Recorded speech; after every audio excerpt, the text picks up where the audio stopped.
Pani poslankyňa Tišová. Ďakujem pekne za slovo. Ja musím povedať, že ja som tiež mimoriadne zhrozená a prekvapená, že toto je človek, ktorý rozhoduje o nákupe za milióny eur. A rozhoduje nie za seba, nie za vás osobne. Tento človek rozhoduje o investíciách za milióny eur za túto krajinu. Za štát. Tento človek zastupuje štát a robí biznisy za milióny eur. Ten človek zastupuje každého jedného daňového poplatníka. Za jeho peniaze rozhoduje o nákupoch na zdravotnícke potreby do zdravotníctva. Vy sa vážne nehambíte? A viete, čo je na tom najzvrhlejšie?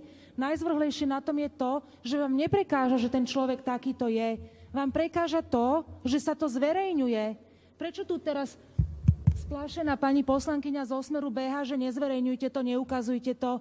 Toto vám vadí, že sa to zverejňuje? Vám nevadí to, že sa to deje? Mne vadí to, že sa to deje. To, že sa to zverejňuje, už je až druhoráde na tom celom.